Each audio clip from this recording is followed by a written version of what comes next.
Hello everyone, welcome to the live stream. You'll notice that things are looking a little bit different. That's because we had a whole bunch of power issues on Sunday with the storm. So we just wanted to record the message that was brought from this series that we're in called Mythbusters. So if this is how you choose to catch up, you still can. So without any further ado, welcome to this week's episode of Mythbusters. I don't know what to believe these days. We're bombarded with fake news and misinformation and fabrication.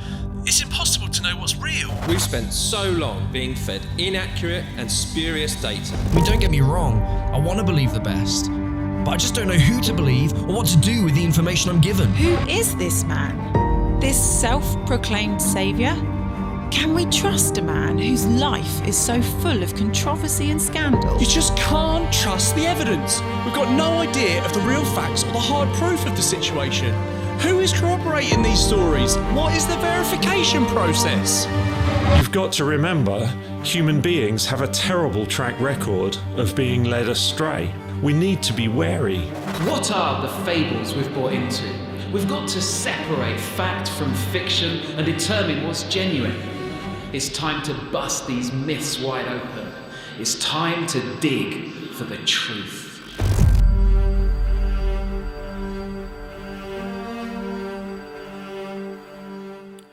Hey, so welcome back. Last week on Mythbusters, we started off our series by talking about how there are a whole bunch of myths that we buy into, or perhaps not. Maybe they're silly myths like the Loch Ness Monster or Bigfoot or the Yeti or who knows. But actually there are other myths that we need to really start to address. Myths around politics or family and maybe even church, where we really do need to get to the bottom of some truths because they matter. And if they are myths, we need to decide, actually, what are we going to do about them? What are we going to do as a result? And if they're not myths, what do we do as a result? So we kicked off last week this series by asking the question, is the church really against ... We used a whole bunch of different examples. And going through that, we realized that actually Christians do hold positions on a whole bunch of different things. But Jesus really modeled a life. He modeled a life where he showed that he was he first cared most about being in a close proximity to other people's pain, rather than just presenting a position. Not necessarily because positions are wrong, but actually it was getting into the proximity of people's pain that mattered the most. And so we're carrying on this series asking a question or looking at a myth that chances are that you've probably heard people talk about before, maybe you've even thought before, or maybe it's something that's put you off church, which causes you to want to watch online rather than actually attend on a Sunday. So if that's you, a real special welcome. But today's myth that we're looking at is that the church is full of hypocrites. Have you heard that before? Hypocrisy within the church? I mean, it comes from somewhere. Even a couple of years ago, there was a survey released by the Barna Group that took a whole bunch of people, unchurched and churched, to try and gather what was the perception of the local church. Within that survey, they asked people who didn't come to church, who were outside of the church, they asked them, do you think that the church has had a positive impact on your local community? 80% didn't think that the local church had a positive impact on their local community. Now, if you're part of the church, if you call yourself a churchgoer or a Jesus follower, that should scare you as it scares me. They also, within this survey, put across 20 different words and phrases spanning from positive words to negative words and phrases to ask people which one of these do you associate with church. The top 3. Not compatible with science, judgmental and hypocritical. Those were the words that people outside of the church used to describe the church. And so for all of the things that the church talks about, all of the things around wanting to be relevant and also wanting to be generous, wanting to be a helping hand to people, wanting to be springs of living water that we looked at last week, really the church isn't being known for that. It's understandable to see why people would call the church hypocritical. I remember when I was 16 years old, my friend had a whole bunch of issues going on in his life because his parents went through an incredibly messy, difficult divorce because one of them had an affair with a local church leader. It caused an incredible amount of brokenness with him, with his family, obviously, but also that community, also his friends at school. It was a real tragedy to see. When we hear about those scandals in church, whether it's a sexual scandal, a financial scandal, a power scandal, it really does run deep. Hypocrisy is like a poison that spreads deep and wide into the lives of people. But it's not just the headlines that causes people to think that the church might be a little bit hypocritical. I mean, hypocrisy runs everywhere. It runs within workplaces and political parties. I mean, think about it for a moment. Think about the political party that promised something but didn't deliver, or accused their opponents of being something that they were too guilty of. Think about that time in work, perhaps, where somebody was accused of something, or someone was disciplined on something where everyone knew everyone also did that, or perhaps even the person who was doing the disciplining also was guilty of that. And that hypocrisy runs as deep as anything in that situation. Think about the person who called themselves a friend to you but gossiped behind your back.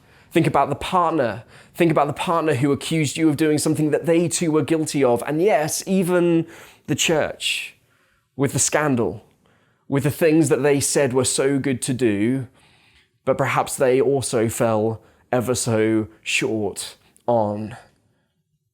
Hypocrisy is like a poison that runs deep, that runs wide, and affects the lives of the people who are close to the people it affects. It runs and it spreads and it transfers.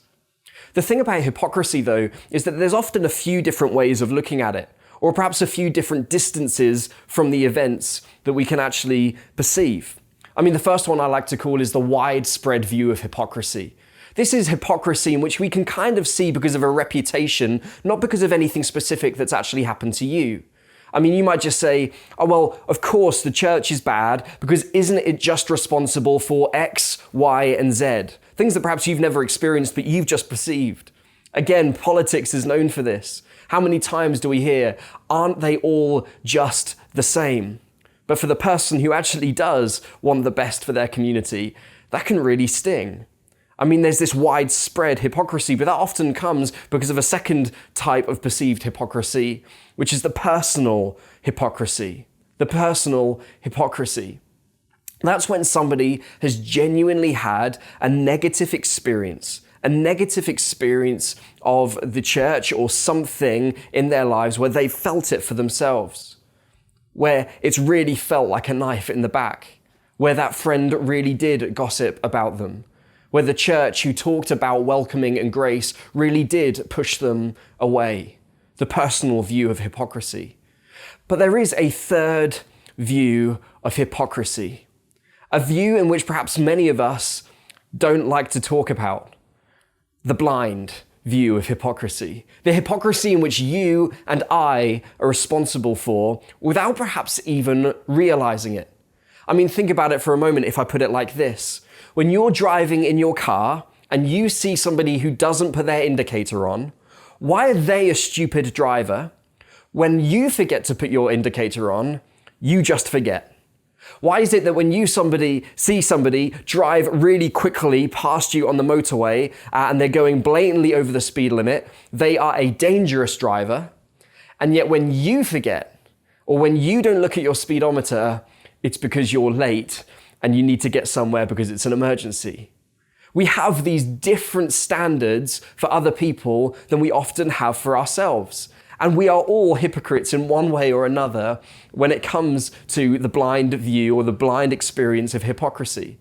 For me, I was embarrassed when I stopped to look for a second at the things in my life that I hold other people to a different standard on, whether it's productivity, whether it's punctuality, whether it's a level of work, whether it's driving ability, whether it's a level of grace that I would expect others to have for me that I wouldn't give to others. I was embarrassed by it.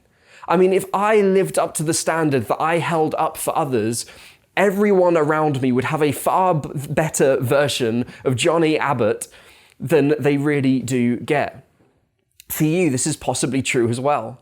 I mean, think for a moment how good a driver you would be if you held yourself to the same standards as you held the irritating drivers that you shout at in the car? Think about how good a parent you would be if you were able to control your children in the same ways you would expect everybody else to control their children. Think about how good a partner you would be if you were able to live to the standard that you held to your partner. Think about how good a colleague you would be if you lived up to the same standards that you expected of everyone else. Imagine how good a friend you would be if you lived up to the standard that you expected all your friends to live up to for you. In one way or another, we all hold everyone else to a different standard to what we hold to ourselves. We are all in some way blind to the fact that we can be hypocrites. And so when it comes to the church, is it really a myth?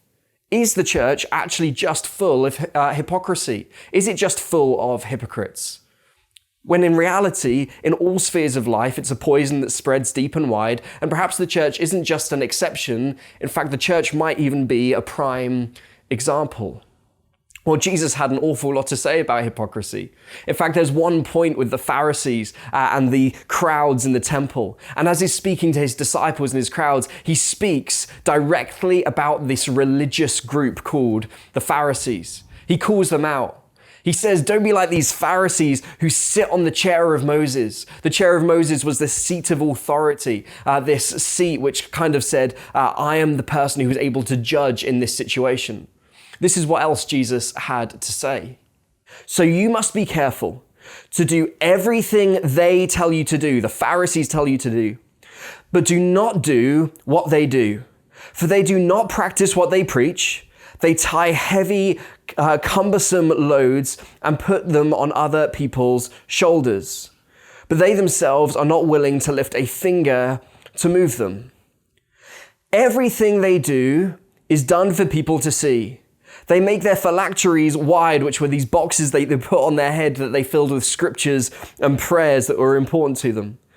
They make them wide and they make the tassels on their garments long. And these tassels again would be knotted on the side of their robes, which would again represent certain laws and prayers. They love the place of honor at banquets, which would have been the head of the table. If you imagine a table in the shape of a horseshoe, the person of honor would be right at the top of the table in order that everybody could see them. They love the place of honor at banquets and the most important seats in the synagogues. They love to be greeted with respect in the marketplaces and to be called rabbi by others, which was this big term of respect for religious leaders. Then Jesus goes on to say this in the same chapter. Woe to you, teachers of the law, and you Pharisees, you hypocrites! You are like whitewashed tombs, which look beautiful on the outside, but on the inside are full of the bones of the dead and everything unclean. In the same way, on the outside you appear to people as righteous, but on the inside you are full of hypocrisy and wickedness. So if you're part of the church, if you call yourself a Jesus follower, maybe actually that verse gives you a little bit of comfort to begin with. I mean, you might be sitting there thinking, well, I'm not like the Pharisees. I'm not quite like them. I mean, I don't get anyone to give me a special title or a special name, and I'm not all that fussed about sitting at a particular point in the table. I mean, I don't wear knots and tassels on my robes. In fact, I really hope that nobody's seen you in tassels. But maybe you didn't even know what a phylactery was before today. I mean, you don't dress like them. You don't call yourselves like them. And what's more interesting is that when you look at the life of Jesus, Jesus spent a whole bunch of time with people that seemed a lot worse than the Pharisees. I mean, he spent time with people who were tax collectors. These were people who would have been enemies of their own people, traitors to the empire that would have oppressed their own people. He spent time with adulterers. He spent time with people of whom there are records that people came up to Jesus and said, why are you eating with these scum? I mean, the people that Jesus spent time with and had parties with really weren't the type of people that you'd expect to see in church. They weren't people that had it all together. I mean, the question that we really need to ask is, well, what type of hypocrite is Jesus okay with? Because he spends an awful lot of time with people that you really wouldn't expect to go to church to see. When you look at the specific examples of Jesus' followers, it's particularly true. I mean, think about it for a moment. Think about Peter. Peter, one of Jesus' closest followers. He was this hothead. He didn't have it all together. He was rash with what he said. There's even one point where he gets his sword out and he slices off somebody's ear. I mean, it's gruesome. He was a hothead. He denied Jesus 3 times. Think about Matthew, the tax collector, one of these traitors against his own people. Think about Simon the zealot. I mean, he would have just been this known as perhaps almost like a religious political extremist. You can almost imagine the difficult conversations between Simon and Matthew. Or think about Paul, one of the people that Jesus called after the resurrection in this amazing transformational testimony, where Paul is then commissioned to go out and launch the very first churches, to speak to them, to guide them on how they're supposed to live.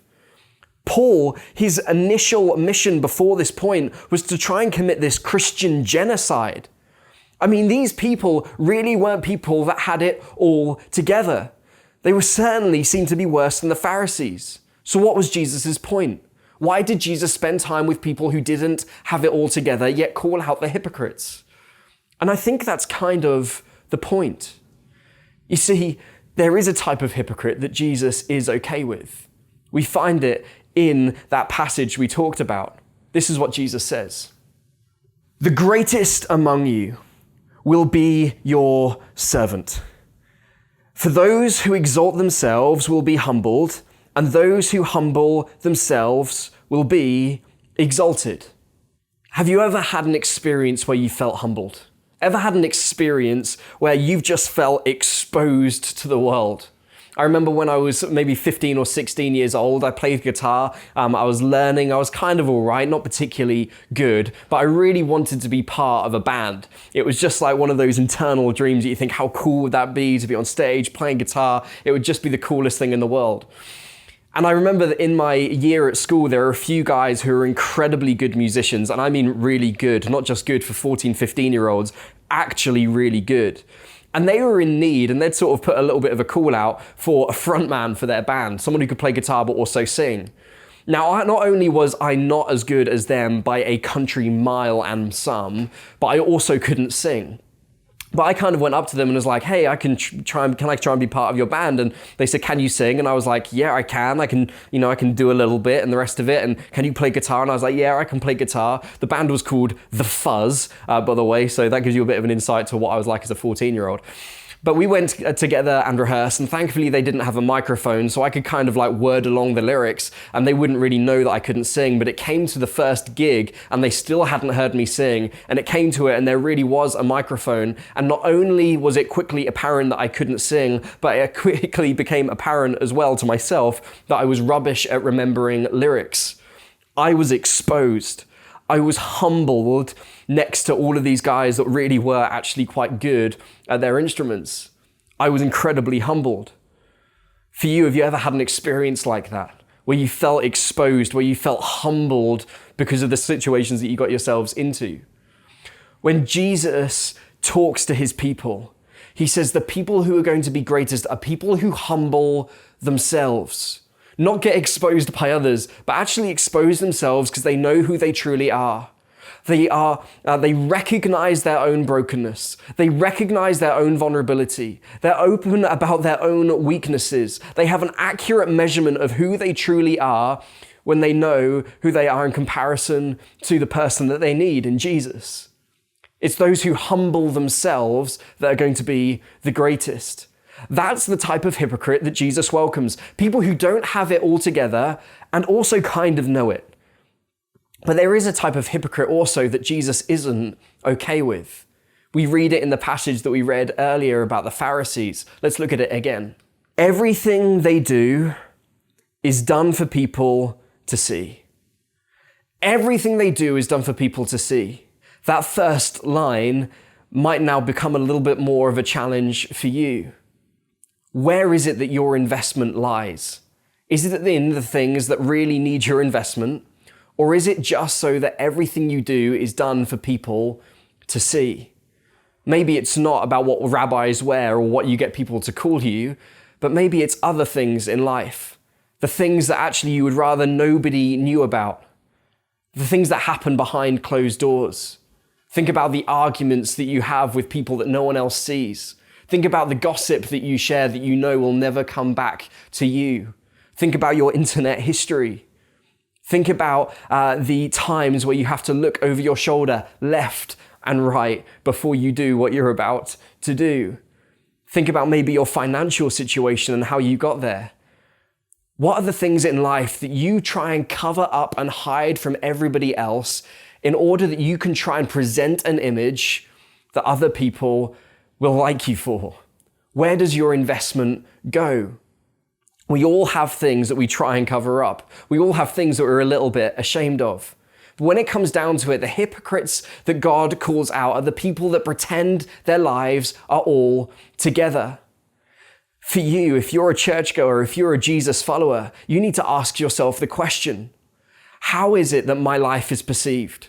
Am I really perceived for who I actually really am? Or am I putting up some glaze that my life really is okay, my kids get it, my spouse gets it, I'm good in church, my life really does look how I want everyone to see it being? Maybe that's a little bit more of a challenge for you. You see, the myth that we need to break around hypocrisy in the church isn't that there are hypocrites in the church. The myth that we need to break is that the church is full of hypocrites. You see, it's not full. There is always room for one more. We are a place that's full of broken people that's going out to a broken world in order to help other broken people. It's the people who are part of the church who try and pretend that everything's okay, that everything they do is for other people to see. That's the hypocrisy that Jesus says, that's going to get in the way of the community that I want to build in my church. I can remember for me this really hitting home personally when I was leading our Forge I congregation. I loved that church. I loved being the leader of that location before leading Thurston, where I am now. And I remember there was one point in one series that we were doing where a few new families started to come along, which was for us really exciting. We have new people regularly. And so if that's you and you're watching online considering coming, feel more than welcome to come at any point. But on this particular occasion, it was really exciting. And I can remember really focusing in on everything that we were doing in order to try and take away all the unnecessary boundaries and unnecessary barriers so that they could come and they could be part of our community. We really want to become a church community that unchurched people love to be a part of here at The Forge. So we were trying to take down all the barriers we possibly could. I tried to make it so that the series would be the most relevant for them. I tried to make it so that the music sounded particularly good on those Sundays when they were around. I tried to make it so that when they came in, they would have the best possible welcome. And due to a whole bunch of brilliant volunteers, they really had a great experience. And after a few weeks, they signed up to an Alpha course, a time where they could come round one of our houses, eat meals with like-minded others, and ask honest questions around faith. And I was really excited that this was going to be part of their journey. And then something went wrong. On the second week of Alpha, I showed up. I turned up. You see, what happened was we watched one of the videos that we were going to watch around who Jesus was. And when it came to asking questions, one of the people in this family who'd recently been coming to church for the first time looked at me and said, "Jonny, I'm kind of awkward about answering the questions and asking questions because you're here and you're like the vicar." No, I'm not a vicar. But for me at that moment, I realized that I had failed. I had put up a perception of how we were and who we wanted to be, whilst missing an authenticity, whilst missing a vulnerability, with missing showing them my own brokenness, that actually they were no more broken than I was. And so they put the defenses up, the guards up, and they didn't feel free to come to church, come to faith, come to Jesus in the way that they really should do, just as they were. Let me ask you, for you, do you do everything in order that it's just so that what other people can see?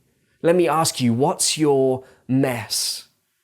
Maybe it's just like when somebody comes around your house unexpectedly, or maybe you've forgotten that they were coming around, and as they're following you through the corridor into your house, you're finding things that really should have been put away, and you're just shoving them in every drawer possible or every cupboard possible. just so that you can have the perception of having a tidy, clean house. I do that often when my 10-month group comes over on a Wednesday morning. You see, when we do that, if we leave those things in cupboards, if we leave those things in different drawers where they don't belong, if we leave those things that really shouldn't be there covered up, it doesn't mean that they're not there. It just means that the mold sets in. It means that it starts to stink and it begins to infect every other part of the house. It's the same in our lives. There are things that shouldn't be there. There are things that we all fall down and are broken over. But when we cover them up and pretend that they're not there and live for a different perception, it doesn't mean that they don't go away. It just means that they begin to stink. What does it look like for you to express your brokenness to others? For me, I'm really lucky. I have 5 other guys that we've really invested into our friendship, and we say that we can share the last 10% with one another. The 10% that actually no one else really gets an insight to, the really nitty-gritty, embarrassing stuff, the stuff that causes tears, the stuff that really hits close to home. We've got to that place because we've spent a lot of time intentionally working with one another to get to that place. And so for me, I then also work on the principle that if I'm sharing that last 10% with them, 80% of my life I'm willing to share with everybody else. 80%, which is pretty much all of it, but just perhaps some of the more intimate details I'll leave out. If I could be so bold, I think for many of us, including myself at times, the way in which we actually live is just the best 10%. That's what we're willing to share with others, and the rest is all totally hidden. For us, we need to try and change that. If you call yourself a Jesus follower, if you are a churchgoer, let me invite you to be a fellow Mythbuster with me. Help me bust the myth that actually, not that there's just hypocrites in church, because that's true, but that the church is full of hypocrites, because it's not full. There's always room for one more. There's always room for one more. If you are somebody who perhaps for too long has been investing into a perception, investing into a part of themselves that everyone else can see at the expense of the stuff that really does need work on, I want to invite you now to pray a prayer with me. A prayer that says, you know what, actually, I'm not good enough. I have got my stuff. I have got my baggage. And it's kind of because of that I need Jesus.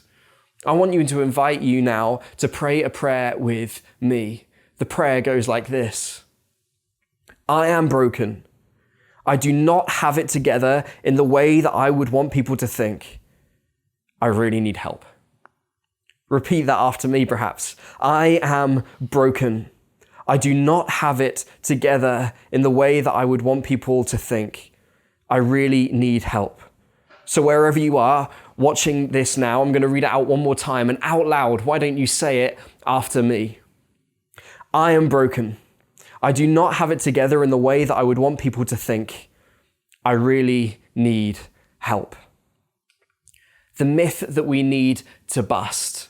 The myth that we need to bust is not that there aren't a whole bunch of hypocrites in church.